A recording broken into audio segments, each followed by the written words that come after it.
Hey, good morning, Eastern Oregon, and welcome to this August 13th version of AM Live on EOA, your connection to Eastern Oregon. You can find all of our content on the EOA.network. That takes you to a link tree where you can find all of the different places where our content is. And here in just a bit, we're going to have Donna Beverage with us. The Union County Commissioner should be with us talking about county stuff and everything that we kind of ramble on about. So, yeah. So, how are you, man? Morning. Second Monday. Yeah, I was looking at, I was checking out that link tree and looking at our stuff on Spotify. And, I mean, I think I knew that, but it plays the video of our stuff there also. Yeah. Yep. Yeah, and it's so quick. It's really fast, The Olympics closed on Sunday. I love the Olympics. I know you really dove into it. The USA tied with China for the most gold medals with 40, but they ran away with the total medal count. They had 126, which was like 34 ahead of China in the overall medals. I did a little there's a really good story about the Olympics because this does not happen. The reality of it is we'll only see it one time in our lives for sure. Cuban wrestler Mijan Lopez, the Greco-Roman wrestler, he won his 5th consecutive gold medal in the same event, and that's never happened before. Wow, 5 in a row. He was 25 years old in 2008 when he won his first gold medal in Beijing, and he was almost 42 when he won his 5th in Paris. It's pretty awesome. That's crazy. That's the definition of dominance in a sport. Yeah. You can dominate from the time you're 25 until you're 42, 17 years essentially. Yeah. Is especially in a sport like that where you have to be tip-top physical shape. Wrestling is probably the toughest sport there is, and he dominated the super heavyweight Greco-Roman weight class for almost 20 years. That's crazy. Yeah, he left his shoes on the mat, so he's done. That means, in wrestling, that means you're retiring. Yeah. Well, it's weird though because high school kids do it, right? And it's kind of lost some of its because most of those high school kids that do it aren't retiring. They're going on to college, yes. Right? So it's kind of lost. I don't like it when high school kids do it because you're not retiring. You still have a whole career of wrestling. You can't put your shoes out there yet, but I guess it signifies the end of their high school career or whatever. But the reality of it is putting your shoes on the mat means you're done. Yeah. Can you imagine the amount of time that it takes? I mean, what did you say? He started in his 20s and now he's 20 years, right? How 17 years. I mean, 5 Olympics. So. Right. But I mean, that's all you would do. I mean, you would. Well, they said in the article, that from the last Olympics to this one, he didn't even compete. Oh, really? That's how good he is. Yeah. He didn't even compete. He just came back for the Olympics and kicked everybody's butt. And wow. Yeah. In Cuba too. Yeah. Most of that time, 2008 Cuba, they weren't. It was different there. Right. So yeah, it's pretty cool. Pretty dang cool if you ask me. So it's a tough sport to dominate even for 5 years, let alone 17. Yeah. Yeah. Well, cool. I mean, all over all over everywhere, they talked about Tom Cruise jumping out on the. Yeah, I'm not a Tom Cruise fan, so. Yeah. I didn't. I mean, I saw a little bit of it, but I don't like him, so I think he's an idiot. That's pretty strong feeling. I did think of you when he stepped off. Oh yeah, that would be scary. Yeah, I saw a little clip of it, the different from his Mission Impossible stuff. Yeah. Yeah. I was more interested in seeing the performers at the closing ceremonies than him. Yeah. So they had Billie Eilish and Snoop Dogg and Dr. Dre, and because Paris handed it off to L.A. Yeah. It's kind of cool how they do that. The mayor of Paris hands off the Olympics to the mayor of LA, and it's gonna no breakdancing in the 2028 Olympics. Thank God. You know, I haven't seen any of those clips, but it must have been Just kind of hideous. disgusting. Yeah. I mean, breakdancing's awesome. I love it, but right. it's don't belong in the Olympics. Yeah. No way. I did see this morning on the Portland news where one of the gals on the gymnastic team is from Oregon. I mean, which school? Oregon It's one of the State. Oregon State. State, yeah. Yeah.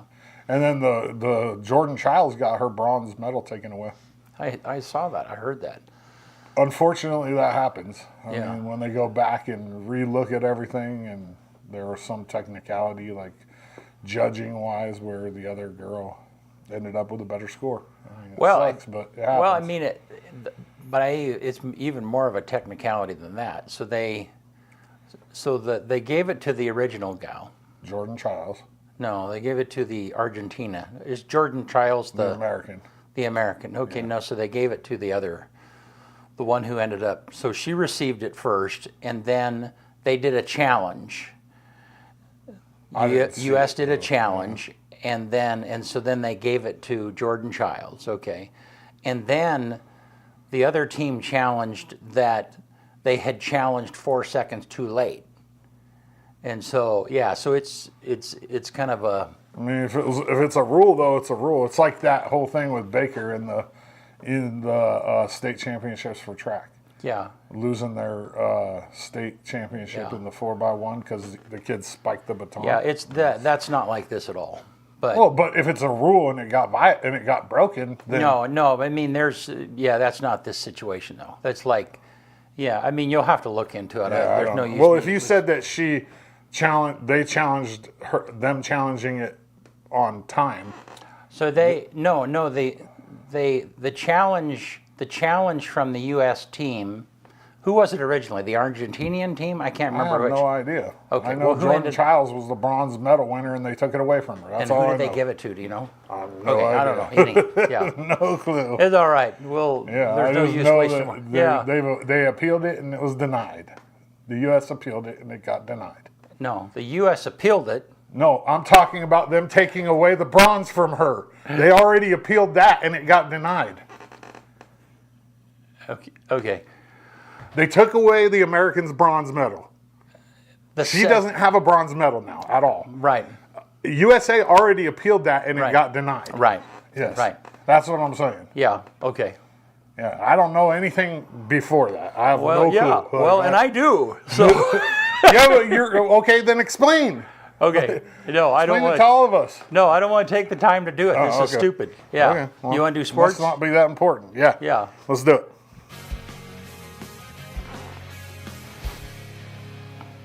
And Sports Report brought to you by Hobby Habit. Go check out the new Disney Lion King Legos. Those are cool, man.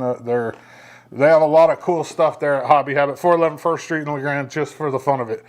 LeGrand High School grad Andrew Peasley showed up on Saturday in his preseason debut for the Jets. He was 8 of 11 for 73 yards, and his first NFL touchdown ever to Jason Brownlee early in the second quarter of a Jets 20-17 win over the Redskins in the preseason opener. The rookie QB Peasley floats it up. Caught. Touchdown. Brownlee. Jets are on the board.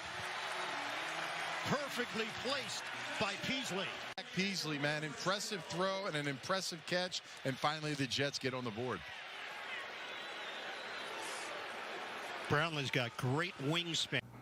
You can see there in the replay, that ball was right on the money. I mean, and that's what Andrew's going to have to do to make this team. There's 5 quarterbacks on the Jets right now, and they're trying to figure out who's going to be there with probably Tyrod Taylor and Aaron Rodgers, who's a future Hall of Famer. I would imagine they're probably going to keep 3 quarterbacks maybe. He's going to have to do that every week during the preseason, and hopefully he makes this team up. Either that or maybe another team will see what he's doing and sign him. You never know. But awesome. First NFL touchdown. That's got to be a great feeling. It's every kid's dream, that plays sports, is to play at the highest level, and he's there. They play this Saturday against the Panthers at 4 o'clock in their second preseason game of the year. EOU football kicks off their season with a home scrimmage versus Pacific Northwest Christian College on Saturday, August 31st, right here at Community Stadium. This past week, the EOU football team was picked 7th in the Frontier Conference in the coaches poll. During the Frontier Conference media days, I asked returning senior Quincy Glasper a question about the offensive coordinator. Here it is. Yeah, I'm Kyle Dodds with EOA Live in LeGrand. So my question is going to be mainly for Quincy, but Coach Camp, feel free to address this as well. With 2 new offensive coordinators in your first 2 years at EOU, how have you made that not a distraction? And what have you told the players? I mean, you're the offensive leader. What have you told your guys to kind of make that not take away from what you guys are doing? I feel like it just came down to like how Coach Cam just said, like the offense isn't too much different than the offense we ran last year. And then at the same time, I feel like it's just a buy-in on our end. Like, you know, they give us the film that they want us to watch. They give us all the plays, the playbook, like we get installed, all that stuff is all headed out to us. So I feel like it's all in our hands. It's nothing too difficult. And if it was, I don't think Coach would put us out there to set us up for failure. So I feel like we're pretty confident and we like the offense ourselves. So it's not too bad. Dodgy, I'll go ahead and answer that too. This is from my standpoint, this was the first offense I ever learned, right? I mean, this was an old Blaine Bennett from Central Washington, and it's just been added on as Zach Tinker doing those things. And I always say, you know, the coach is very important, but the players that you have, we can run any offense that we want to run, but we have to have players to do it. And that's why I believe this offense here, Quincy is so much more comfortable in this offense. Our backup quarterbacks are so much more comfortable just because of what we're trying to get done. And again, credit Leon. He's done an excellent job of explaining it, what needs to be done. But at the end of the day, the O-line coach and running back coach got to show up every single day, and we got to get him some time. We got to get these quarterbacks some time. As you guys watched last year, that was one of the things. We had discussions about it all the time. We had to be able to protect him. You can have anybody you want back there, but when they're running for their life, it's not working out. So again, I am very, very confident on what we're doing and how we're doing it and having answers. And again, I was telling Leon this coming out of offensive meetings the other day. It's like I went back in college coaching 25 years, and we're on the same page. I understand exactly what he's talking about. So obviously that would be a lot easier for us to explain it to these young men on a daily basis, because the offense is what it is, right? Every offense has its own unique things, but I think this one here fits our quarterbacks a lot better. Thank you for the question. I appreciate it. So there in the video, senior quarterback Quincy Glasper, senior defensive back and member of the 2019 LHS state champion football team, Blaine Shaw, and Coach Camp. There's some big expectations. They got to have a better year than 2-8 this year in my eyes. 2-8 just don't cut it. Starting 7th in the Frontier Conference, I think they're better than that. And we'll see. There's a new offensive coordinator. He's a C of I guy, and new defensive coordinator, Solo Taylor. A lot of new things going on at EOU for football, and hopefully we have a good year. Finally, Cade's Courage up there once again. The QR code where you can scan it. Go to their GoFundMe page for the McKinley family. Cade's a 3-sport sophomore athlete at LeGrand High School, and he was diagnosed with a rare form of Ewing sarcoma cancer. He's got a long battle in front of him, and the family's going to need some help. If you don't like the whole GoFundMe thing, there's an account set up at US Bank here in LeGrand, McKinley Family or Cade's Courage, and you can donate. It's much appreciated. AM Sports Report brought to you by Hobby Habit right here in LeGrand, just for the fun of it. All right. So it was raining this morning. You said you had thunder last night? There was, it was this morning. Like it Yeah. woke me up about 4 o'clock, I think, right around there. And I don't wake up. If I'm asleep, I have a hard time getting to sleep. Yeah. But once I get there, I'm out. Yeah. And it woke me up. Huh. And there's only one other thing that wakes me up, and that every once in a while, the garbage man. But the dumpster is literally right down beneath my window in the alley. So, like, I can hear that banging, you know, of the forks going in. Yeah. But, yeah, it was loud enough that it woke me up. Huh. It freaked me out. I didn't know what it was at first. I was like, what the heck is going on? Well, let's look at the weather. So it's supposed to get up to 81 today, and so it probably means it's going to be muggy, I'll bet. I would imagine. Well, Yeah. it says only 42% humidity. That's not horrible. Yeah. Maybe it's going to clear up a little bit. And then tomorrow, looks like it's going to be, around 80s. It's not going to be overwhelmingly hot, which will be nice. Of course, on Saturday, it's going to start getting hot again on the day we have to be at a golf tournament. I mean, 89 is not horrible. Yeah. It's not 104. Yeah. It's more manageable. Yeah. So yeah, and you guys are going down. Creating Memories for Disabled Children I'm on their board. That is a cool camp that is up at Wallowa Lake there at the old Boy Scout camp, and anyhow, they have a golf tournament in Bend this weekend, and you and Benny are going down to cover that, and Should be fun. Yeah. We went last year we had a good time. yeah, and that's a fundraiser for them. So yeah, Yeah, it'll be a little more, a little less stressful this year. Like last year, we left 2:00 in the morning, got back the next day at 11, no, and we didn't sleep at all. Yeah, Like, no, the and whole time. yeah, I made that trip the year before, and that's a long way to go down and back in one day and Well, do and the work all tournament. day too. Yeah. Like, Yeah. it was rough. Yeah. No, I'd love to. I've talked about it with Dana. Have another version of that tournament or that fundraiser here at Buffalo Peak, because that'd be cool to be able to do that. So, That would be cool. all righty. So Donna Beverage is going to be with us here in just a minute. But before we do that, I just want to mention to you that we are doing our high school sports football coverage is starting at the end of this month. And this year we are doing Baker City, LeGrand, and Pendleton home games. And so that's an opportunity for your business, especially if you're trying to reach Eastern Oregon. And you can advertise. There are 4 home games for each of those teams, and you can advertise in the home games for $549, or you can advertise in all of those games for $1,299. And again, the great opportunity if you have a business and you're trying to get the name of your business or your mission in front of Eastern Oregon people. That's really a great opportunity. And our high school sports are probably the most. I mean, I have people tell us fairly often that, hey, if we could advertise all the time in high school football, if you guys did that more often, if football happened more than once a year, that they would love to be a part of that. So it's a good opportunity, and I just want to be sure to mention that. All right, we'll be right back right after this with Donna Beverage. Welcome to Creating Memories for Disabled Children at beautiful Wallowa Lake, Oregon. Over the years, we have offered families of children with disabilities a free vacation at our beautiful camp properties. These getaways are a respite for families who often deal with an increased amount of emotional stress, financial hardships, and isolation. At Creating Memories, these families are able to relax in the knowledge that their child is loved and that their efforts are seen. Since 2018, we have completed a cabin renovation every 2 years, continually increasing our capacity to serve.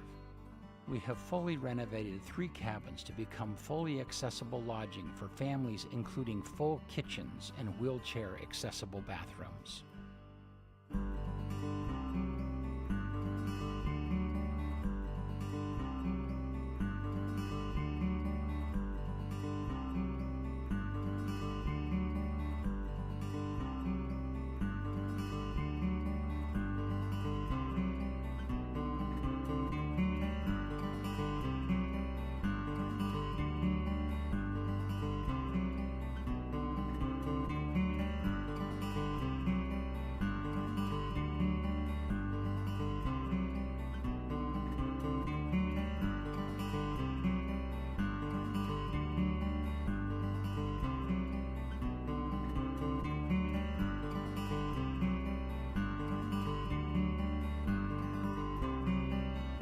We now turn our focus to the lodge building at the Creating Memories camp. Our vision for the lodge includes gatherings, networking, education, connections, community, and fellowship. We want it to be a place for families to share their struggles and joys, their needs and their knowledge, their setbacks and their celebrations.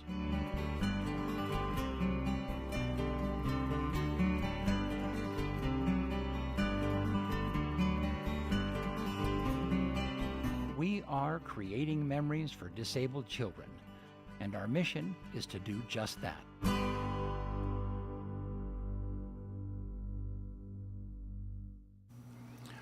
All right, we're back with Union County Commissioner Donna Beverage. Hi there. How are you, man? Good. How are you, woman? Good. How are you? Good. How are you guys? Yeah, we're doing good. Good. So, like, you're getting close to the end of your term. Yeah. A new person will get put in first week of January. Yeah. Sworn in. Yep. How are you feeling about leaving? I'm feeling okay because I feel like there's some good the two top candidates are care about the county, and it'll just be a new chapter in my life. But in the meantime, until my last day, I'll continue to work for the county on those things that I think that are important to our constituents. Yeah. Well, good. Yeah. So, why don't I don't know? Update us on what is. Well, probably most yeah. of you know that all the fires that are going on are at the front of our mind. You Yeah. know, so far Union County has been fortunate compared to many of our surrounding counties and much of Oregon as far as fires and that kind of thing. Doesn't mean that the fire season's over by a long shot. We're fortunate to get that rain last night, but it's still very dry, and a lot of times this is just the beginning of fire season in August. So had a call this morning with some of our Oregon legislators, senators, and representatives talking about the needs that we're going to have moving forward after these fires, and so we're already talking about that and how we can, how the state can help, how we can help each other. I just want to thank all the firefighters and all the people that have been working, the farmers and ranchers, everyone that has worked so hard to try to, control these fires and protect communities and homes and businesses. So that's really important. Had a few stats on the Ukiah fire, which is really the closest one to us. We've had a couple of just small ones that were an acre or two, but were put out pretty quickly. But it's called the Battle Mountain Complex, and it ended up, well, it's not completely out, but pretty much out. 61% containment right now, and at this time it's about almost 183,000 acres. And the cause is under investigation, so we don't really know what caused it yet. So far, personnel's been 1,733 people. Estimated cost $54 million. That's a lot. So that's just one of many fires. I believe a week ago there were 36 fires burning in Oregon, and so that was going to be a topic, probably the main topic of conversation this year across our counties and across the state, and so we're just going to pray that we don't have too many more fires. Last year we kind of had a lull in that. Right. It wasn't too bad, but I guess in the meantime, that fuel was building up and that kind of thing. I feel it's really important that that we look at managing our forests and grazing as tools to help with managing fire, as we used to do in what I consider the olden days. Yeah. I think that fire can be good in certain situations, but certainly when it gets out of control, that's not good. And if there's ways we can manage it, that's even better. Yeah. So We already broke the record for Oregon for acres burned in a year. Yeah. Already. 1.4 million already. yeah. Wow. What was it before that? Remember? Yeah. But that's the record, huh? Yeah. Yeah. Well, that's I mean how that many we broke burned. the record. We Yeah. burnt Yeah. 1.4 million so far as of like yesterday or the day before. Wow. It's a lot of acres. Yeah, and we still have half a lot. of that's Durkee though. Yeah, Over half of that's yeah, the Durkee fire. was a huge fire. Yeah. Yep. Yep. And so anyway, that's sad, but it is going to be a high priority for all of us. Wallowa County had quite a few fires. You know, Grant County, Baker County was inundated with fire, and that would be Durkee is part of that. Yeah, a lot of them on the phone call this morning were happy to have that rain that we got last night, because a lot of Eastern Oregon got that, and that was very helpful to kind of tone things down a little bit. Do you think the people on the west side of the state, do they realize what a problem is? I mean, do these kinds of things Right. get their attention? Well, I don't know until a few years ago, but I don't know if you remember, a few years ago there were a lot of fires on the west side Yeah. that they Scott's hadn't. Mills burnt down. Yeah, They that they hadn't had for many years. So I do believe that they definitely understand after going through that. That was very difficult for them, and with the amount of population they have. Until then, I don't know, because I feel like it was more on the Right. east side of the state. But Right. a couple of years ago, the west side just got hammered. So I feel like we're getting a lot of understanding from the state and from the governor on the fire. They've been calling us and asking us what we need, and working with us this last year, or the last actually month. So that's been really, really good. Yeah. Good. Yeah. I mean, good for a bad situation. Yeah. Exactly. Yeah. Yeah. All you can do is try to work together to improve it. Yeah. Yeah, or to try to make it less damaging. Yeah. Well, and yeah, and it's easy. Fires are easy for them to, if they're not right here. Mm-hmm. I mean, we notice them. We've been really fortunate. I mean, the downside we've had is the smoke, Right. So But- even in Union County, because it wasn't right Right. next to us, it's easy for us to be like, oh, they're all Yes, yeah, fine, because right. it's just a little ways Right. away, other than the smoke. Right. So unless you're the one inundated with it, but we have been inundated with it before, so we Right. totally understand. Yeah. Yeah. Okay. So what else is on your agenda list? What's on? Yeah. Well, a lot of legislature this morning, some talk about, what's important to us legislative-wise.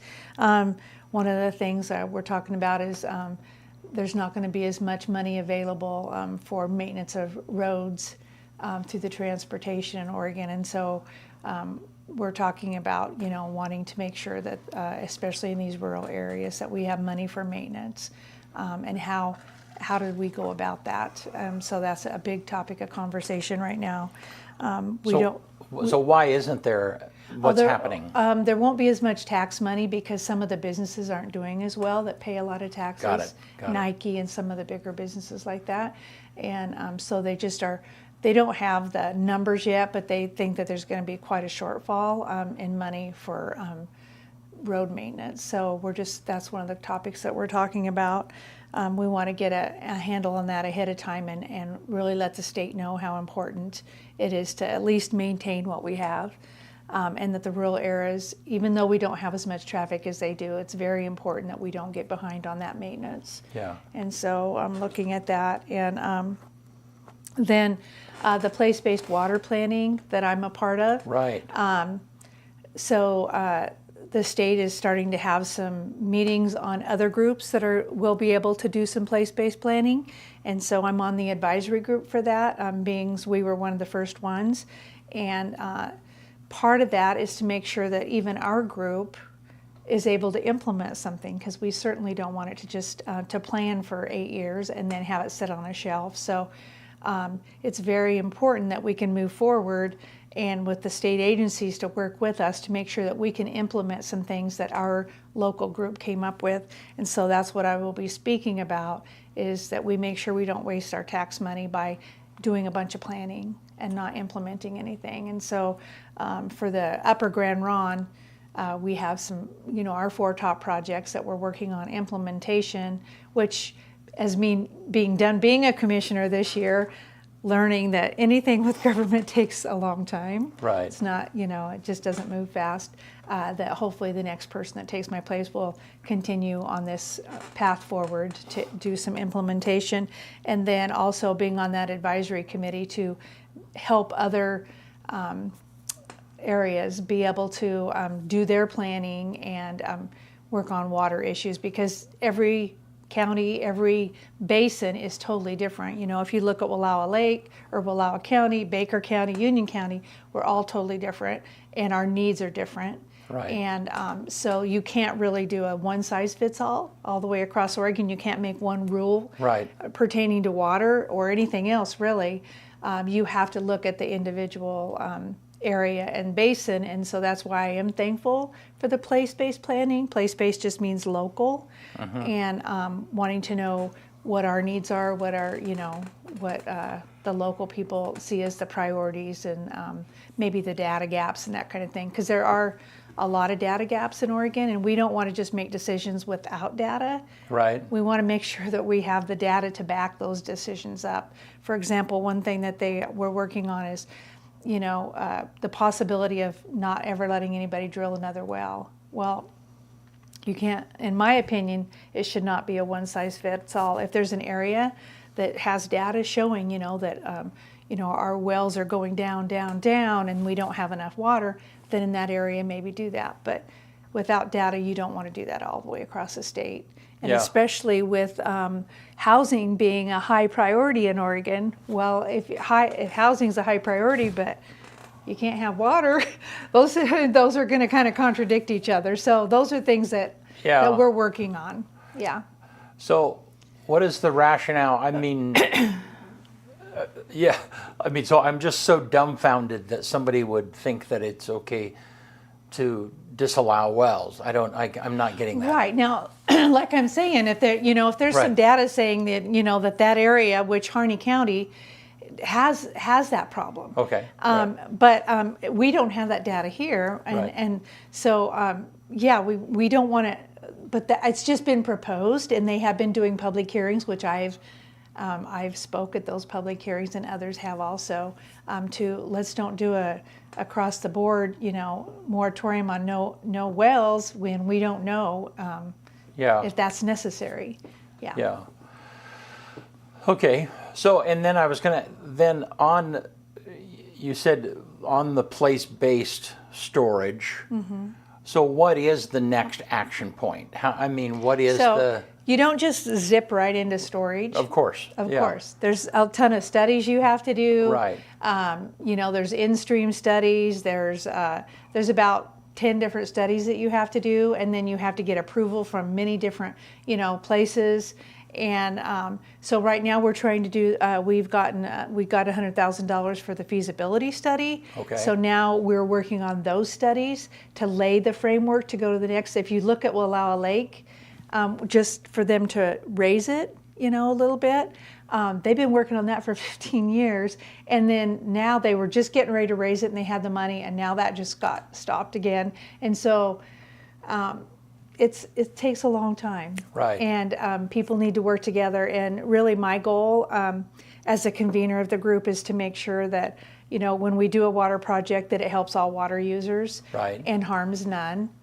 Which I think I've talked to you guys about that before, but you know, if it helps fish, that's great, but it can't harm agriculture or the cities. Right. Or if it helps the city, that's awesome, but it can't hurt the agriculture and the fish. So that's a high bar, but at the same time, all those water users are important. So Right. we need to, our group came together and felt like storage helped the fish, the farmer, and the cities. And Right. so those are some areas that we're working on right now and trying to lay the groundwork for.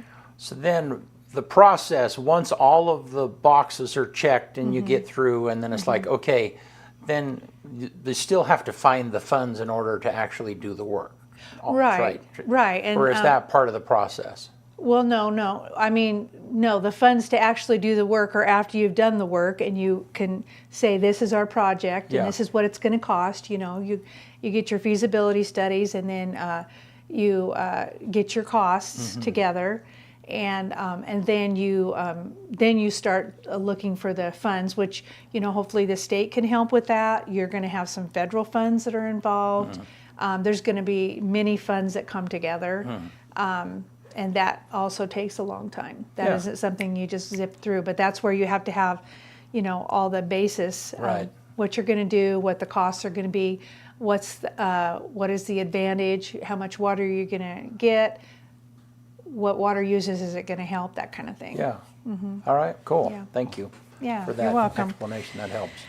Yeah, you're welcome. And then, not as a commissioner, but I'm the president of the city chamber and union. We just got done having the Grassroots Festival this weekend, and then also the farm trail ended in Union with a really nice dinner from 4 to 6 with a live band. So it was a really nice day.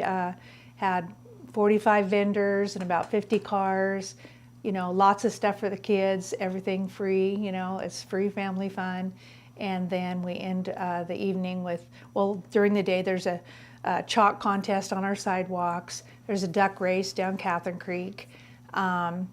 We had a crazy hat contest this year. Then we have lawnmower races, which are not really like fast races. They're more, because even little kids can do them. They're just more old, slow lawnmowers. It's a family thing. Right. And then we do a family street dance where it's from little kids to adults. Everything's family friendly. It's it ends at 10 o'clock at night. Started with 42 yard sales at 7 a.m. on Saturday, which is a lot of yard sales, but that brings a ton of people to Union. Yeah. And then also we were excited that the Grand Ron Rodeo decided to be in Union this year, and it was also on Friday and Saturday of the Grassroots Festival. So that brought more people to Union too. So hopefully they continue in Union. If we're on the same day, then that just brings that nice crowd and helps our businesses to be busy that day, which is really the goal of the whole festival. Yeah, awesome. So yeah, so that turned out fun. And you can work all year. You can plan, and if the weather's bad, or Right. if it rains, or one year it hailed on us, Right, yeah. or 110 degrees. I heard the car show in La Grande, it was like 104 that day, Yeah. which is really hot. We lucked out, and it was only about 90 Yeah. on Saturday, but all the volunteers that work so hard to put something like that together, it's just really weather dependent. Yeah, So we were fortunate this year that it turned out nice. that's good. Yeah. Yeah. And let's see, what else do I have here? Those are some of the main things we're working on. One of the things that were brought up at our call this morning was the school truancy. During COVID and stuff, they kind of lifted the boundaries on that. So Right. the schools in Union County are really trying to work to enforce what was originally there, and get our kids back in school, and making sure that they're learning so that they can graduate and that kind of thing. So that's something that we'll be talking about also. Yeah, no, and we've had several conversations with George Mendoza about that. okay. Yeah, Yeah. and then I happened to be at some of the city council meetings when the truancy thing, I think, that came from the county originally. Mm-hmm. Yeah, so no, that's all good. Mm-hmm. Helps kids to remember that. Yeah, you got to show up. You got to go to school. Well, yeah, it's important. I mean, and it also it starts a good habit, because showing up for school, and then when you get a job, you also have to show up. So it teaches the Right. kids No. that habit, that you have to show up. Yeah. And an employer can't really hire you if you don't come to work. Yeah. And because they have bills to pay also. And so it's teaching the kids some good habits that they're going to need later in life, on top of the fact that they're going to learn by attending school and being there. Yeah. Yeah. No, and it's funny. I mean, I have younger people that we intersect, and they're maybe interested in, interning or something, whatever it might be. And it's just the importance, I'll put it this way, the importance of them being able to show up regularly and on time, Right. and to be able to return a text message or a Right. call or whatever the case might be. I mean, Yep. just some of those most basic things. That's Yeah. kind of where it all begins. Right. If they Yeah. can't get over that hurdle, then Right. it's just Yeah, so, I mean- it's difficult to train them. So, Right. Yeah. And so that's just super important. Yeah. And, it's because we care about the kids. Yeah. And we want them to have a good future. Absolutely. And so, we want them to be able to go to school because, you know, if you miss a few days, you might have missed the most important part of a lesson. And then how do you pass a test when you've missed that? So there's just not on, and then on top of that, just the habit of, like you said, being there on time, being there every day, unless you're sick or something. And then that's a good habit to have later in life when you have a job. Yep. And, you know, your employer needs you to show up and do your job. Yeah. And there's a lot of good kids. I mean, I can tell you at the Grassroots Festival how many volunteers I had that were kids. Right. That were, you know, 18 and under or 20 and under. And I mean, they just got right in there and, you know, whatever you would ask them to do, they would just get it done. It was pretty neat to see. Well, and I see those kids and they're just, you know, and it's, I mean, they're exceptional. The ones that, I mean, yeah, I mean, that's encouraging when you see a teenager and they're, What can I do? They're, What they're can I do to help progressing you? really well. Yeah, Yeah, you know, I yeah, mean, they have a great spirit and they want to help. Yeah. You know, and they want to learn and Yeah. And that starts, you know, when they're little, just, Yeah. you know, letting them help and they don't even think about it being a helping. Yeah. They just think, oh, you know, let's go out and pull weeds or whatever. Yeah. Maybe we'll go get an ice cream cone later. Well, and it's funny, the farm kids particularly, I mean, you see social media. I saw a social media clip of I don't know, it's probably a 5-year-old girl who's driving the truck, you know, it's a pickup, it's in low range, you know, and all she's doing, he's steering. Yeah, he's tossing hay out of the, you know, he's Right. feeding the cows. Saying, don't run into something. Yeah, and it was just, but I mean, Yeah. that is not uncommon for Right. for kids. And it just becomes a natural habit Right. now. But the thing is, some kids aren't born on a farm. Some kids Right. live in an apartment or that kind of thing. So Right. that's where it's good to have, like, you know, the Scouts or 4-H or Absolutely. FFA. Right. You know, different projects.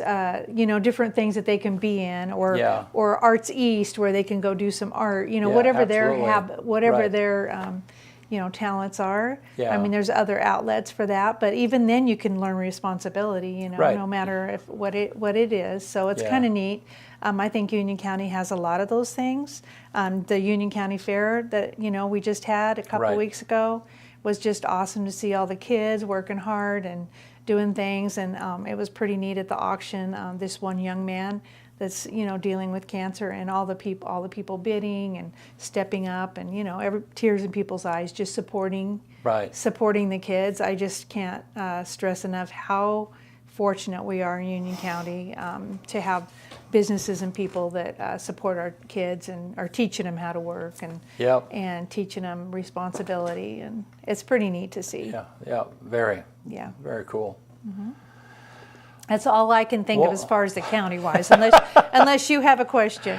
No. Every day we have stuff come up, but those are the main things we're Yeah. working on now. No, that's cool. I mean, I guess one of the things I was thinking about was talking about roads and repair. During the budget season, Doug Wright talked about buying a machine that would help, like a cold, I can't remember the name of the machine, but anyhow, the machine was going to allow the county to be able to take On their care own time, do Yes, some right, instead yeah. of waiting for somebody to come in with their machine. Right. Yeah. And I mean, I thought that was a really good thing. I mean, and so anyhow, at some point, I'd be interested in knowing if that's progressing, as he's gotten that yet. Yeah, and he did just get a new, I believe it was a new truck. But I would say Commissioner Andrus would be the one, Yeah. because he's our liaison to Public Works. Yeah. And he could probably answer a little more detailed question on that. Yeah. Yeah. Yeah. And I think that we see these gigantic road grinders. They grind the road Right. down. Yeah. And then they recycle that material. Right, that and they- put it back on the road. Right. Yeah. And that's what this machine was. It is pretty neat, some of the stuff through, you know, that through the years that they come up with. Right. It's so different and so much better to be able to, like, recycle things Yeah. and that kind of thing. It just amazes me, all the different machines that are, you know, make things easier and that can reuse the materials. Well, and since I ran for commissioner, now I'm just more aware. I mean, we drove out to Camp Elkanah over the weekend, or we, wherever we're driving. Like you didn't look at the roads that much before, but now you do. Right. Okay, well, yeah. and it's not even that as much as it is that it's like, wow, the amount of land that the county is responsible, the amount of roads ultimately, I mean, it's just that's vast. I mean, it's like And Doug Wright does a good job of managing that, and with the limited funds that he has, right. and has his maintenance schedule, and and is able to answer questions when people say, hey, what about right. this road or that road. So he does a really good job with that. Well, and I remember I had talked with him, and he had talked about, we're getting ready to widen the road or redo the edge of Hunter Road out, and that just came by. Well, and then a few weeks later we were driving out.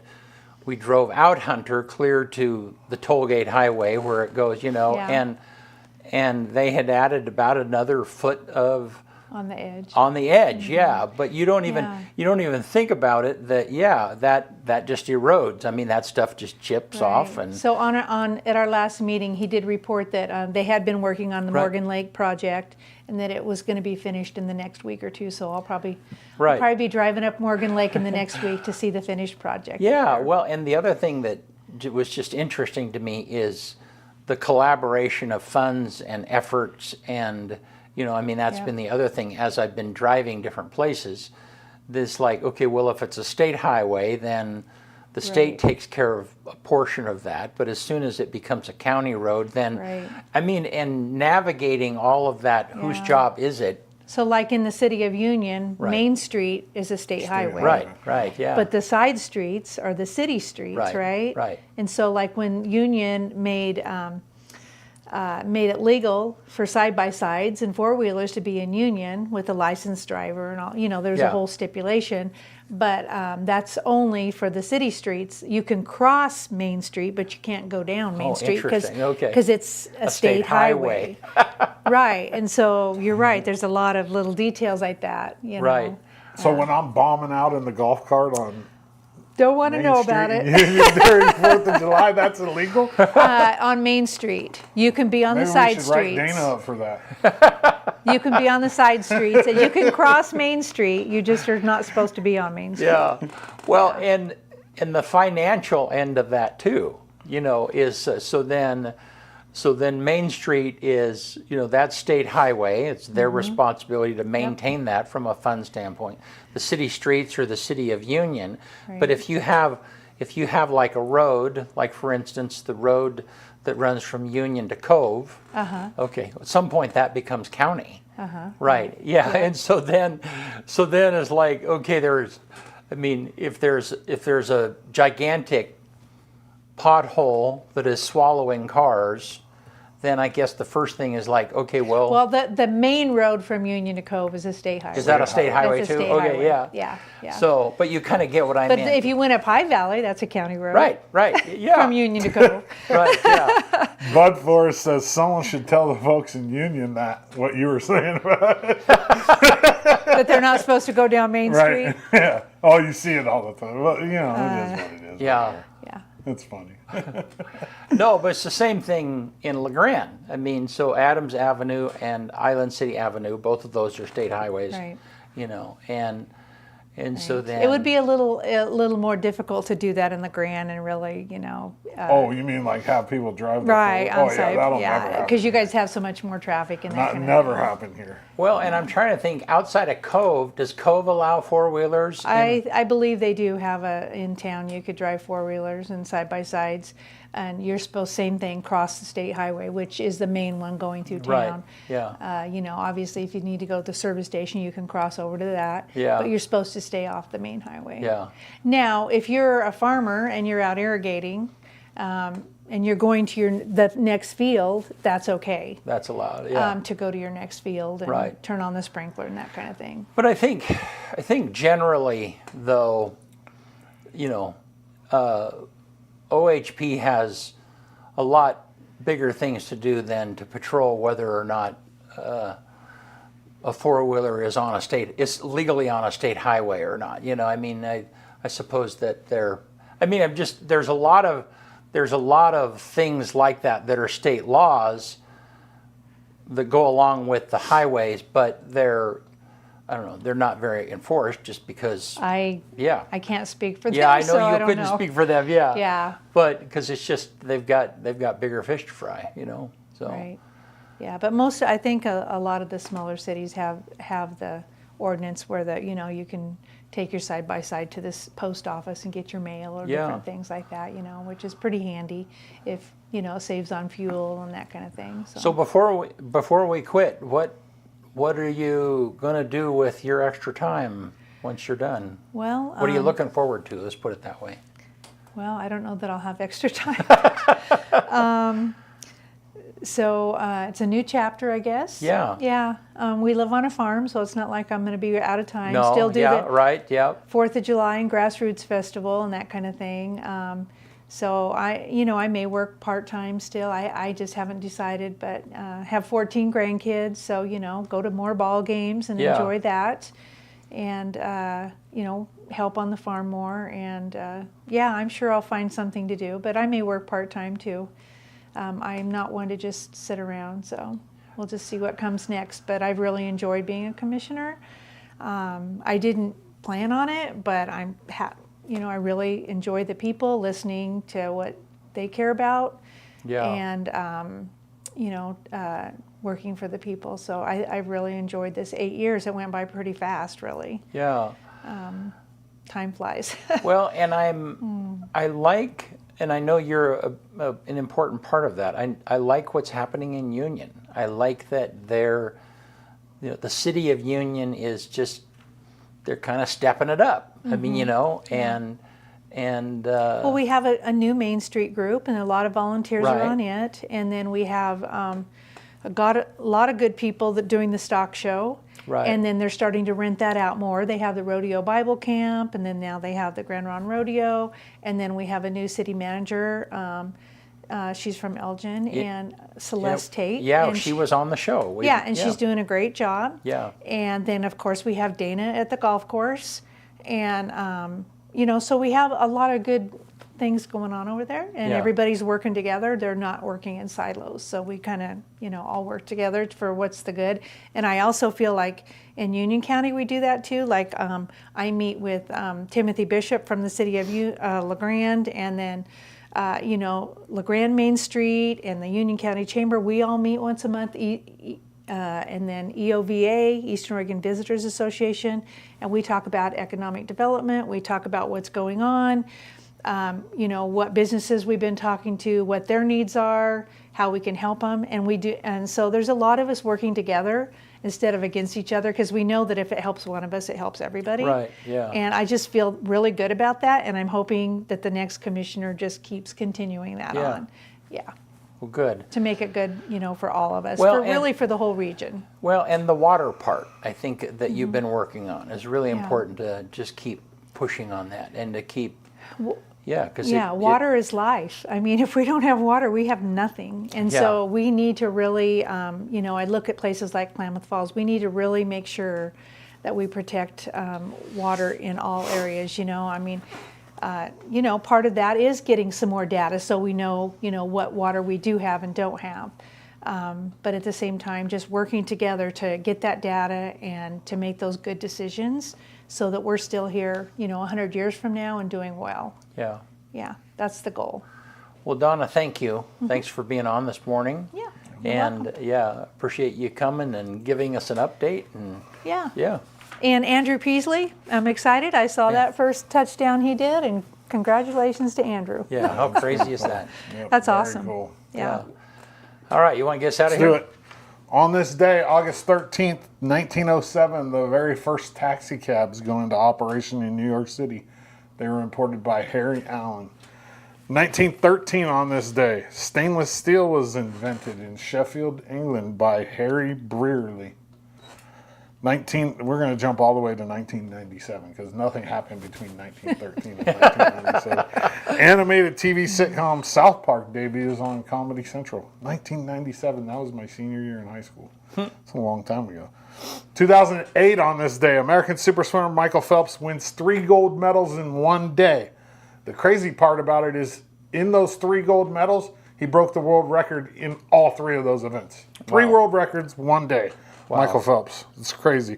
200-meter individual medley, 200-meter butterfly, and the 4x200 freestyle relay, which is crazy. 3. Most people never get to even close to a world record. He broke 3 in one day. Wow. That's just nuts. 2020, new details about the enormous Dionsuchus, which is the terror crocodile. This crocodile was real. I mean, it was the size of a bus with teeth the size of bananas. Could you imagine coming in? It lived during the Cretaceous period, about 84 million years ago. Could you imagine coming into contact with one of them things? The size of a crocodile, the size of a bus with banana teeth the size of bananas? That'd be a bad day. That would be a bad day. That would be a real bad day. On this day in 2004, the #1 movie in America was Alien versus Predator. And then the quote in honor of the closing of the Olympic Games comes from Jesse Owens. We all have dreams, but in order to make dreams come into reality, it takes an awful lot of determination, dedication, self-discipline, and effort. One more time. We all have dreams, but in order to make dreams come into reality, it takes an awful lot of determination, dedication, discipline, and effort. That's it. Jesse Owens. Wasn't Jesse Owens the one that ran in the Olympics like right before World War II? Yeah, probably. Yeah. And that was what an exclamation mark that was. Yeah. So, all righty. Hey, thanks, Donna. Thank you. Yeah, appreciate you being here. We'll see you guys. See you Thursday.